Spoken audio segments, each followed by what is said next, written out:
Менә мин күрсәтәсем килә. Әнә күрдегезме? Менә Рәсәй байрагы бу. Бу якта Татарстан байрагы. Ак ул аны тар гына булырга тиеш. Тар гына. Ничкә генә шундый булырга тиеш. Юк, аны менә хата эшләгәннәр. Берәү дә игътибар итми. Мин хатта күрдем кайсы вакытта бездә өстә яшел, аста кызыл, арасында ак. Аны хатта байракны карап торам, дәүләт байрагын безнең. Өстә кызыл элеп куйганнар менә. Мен әйтәм, бу наданлык инде. Бигрәк наданлык. Шундый киң күләмдә инде Татарстанда яшәп, ул бөтен бәйрәмдә бит ул менә шул эләләр яны, мәсәлән. Ул бит инде, мәсәлән, шәһәрдә китеп бара, менә тегендә шул байрак эленеп тора, менә монда эленеп тора, менә монда эленеп тора бәйрәмдә. Шул җитәкче игътибар итми микән? Ни ди төсе кайда ал байракның? Бу формализм дип атыйлар элек. Шул бәлки булгандыр инде. Менә монда да шул теге, әнә утыргычмы нәрсә дип әйтәләр, урындыкларны буяганнар, инде бер ягыннан теге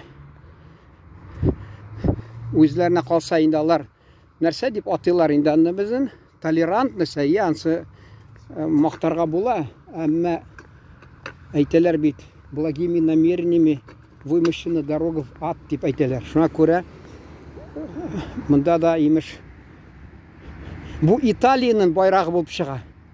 Менә монда шул тыгалар нинди рәвештә буяп куйганнар шул Италия.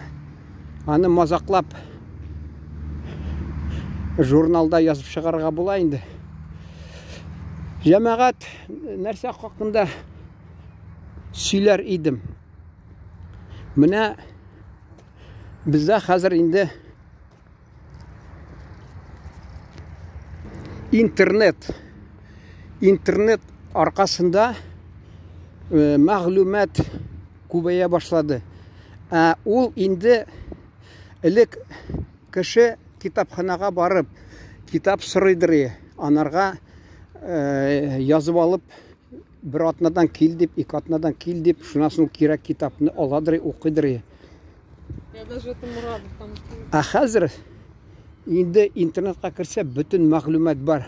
Әмма ул нәрсә менә студентларның шәкерт диләр инде, студент шуларның белеме күбәеп киттеме? Юк. Әле шундый бер шаяртып йөриләр, мазаклап. Әйтем бар аларда. Флешка булса, акыл кирәкми диләр. Флешка есть, ума не надо ди. Менә бу безнең. Менә байрак. Вот. Кызыксынмыйлар. Шул телефонына багынып утыралар. Ул менә яңа гына мәктәптә тыя башладылар. Сабыйлар киләләр икән, алар шул дәрес вакытында шул телефоннарында белән уйнап, нәрсә карап утыралар икән алар. Әле яңа гына аларга тыя башлаганнар.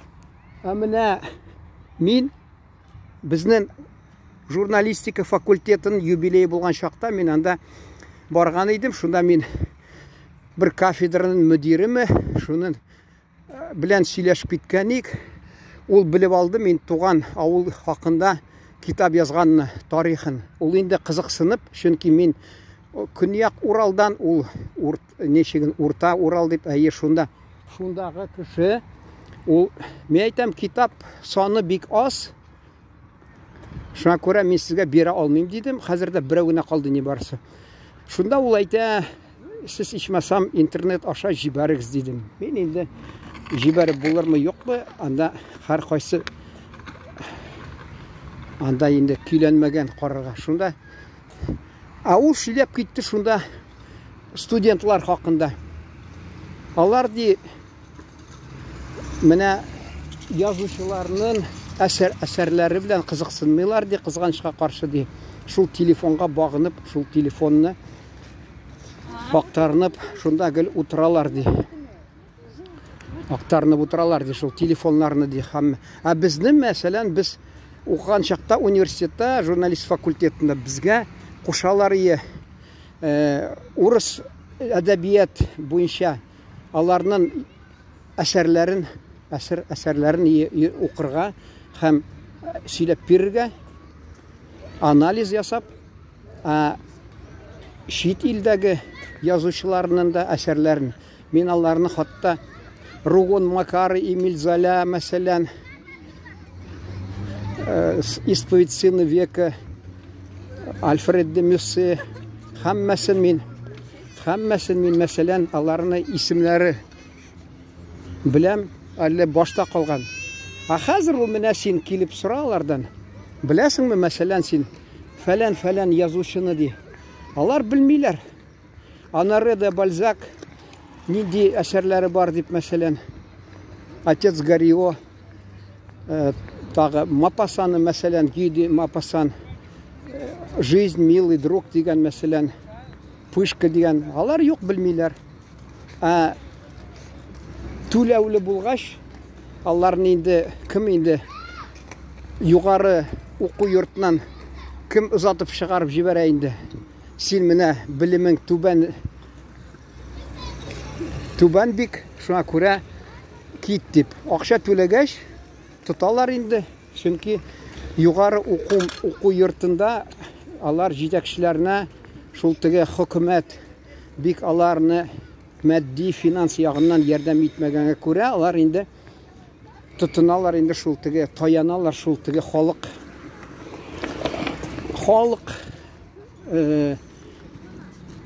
тәэмин итә бит шул акча белән.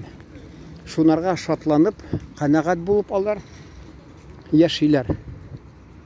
Менә монда инде алар уңайсызланып китерләр. Менә килеп һәркайсынан сорар идем.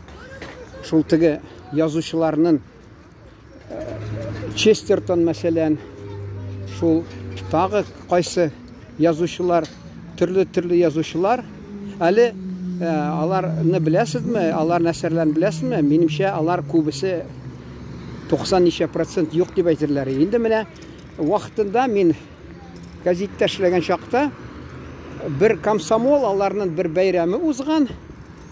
Мин инде аларны бармадым бәйрәмләренә, мәдәният сараенда узган. Инде шунасын алар комсомолның бер җитәкчесе телефон аша без сөйләштек. Мине сөйләде, мен әйтәм, кызганычка каршы мин бармадым, чөнки ишеттем анардан төрле шул китап, әдәби китаплар сатканнар.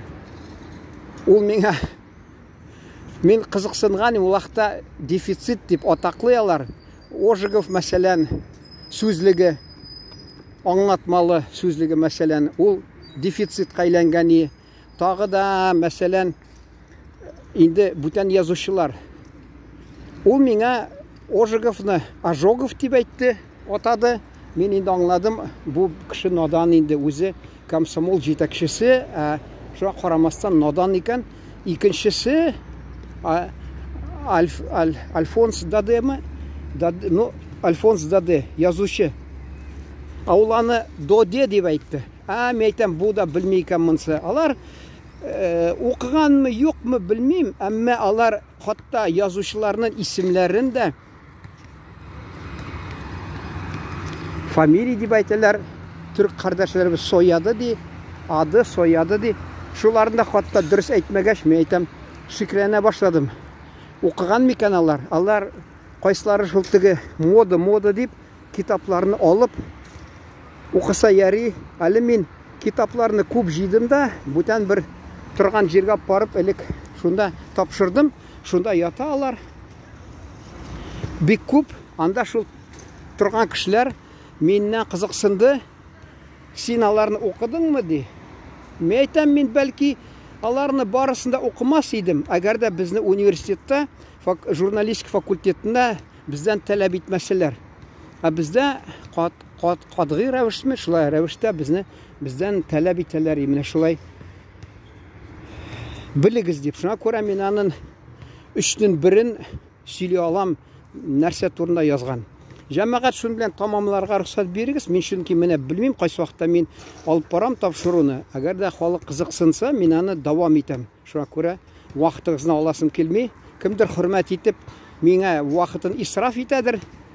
Кара тыңлаган була, әмма канагать булмаса, мин дә үземдә канагать булмыйм. Шуңа күрә һәр кайсыбыз канагать булсын дип, менә мин кыска шундый видеоларын тапшырырга кайсы вакытта уйлап торам. Исән сау торыгыз, игътибарыгыз өчен рәхмәт.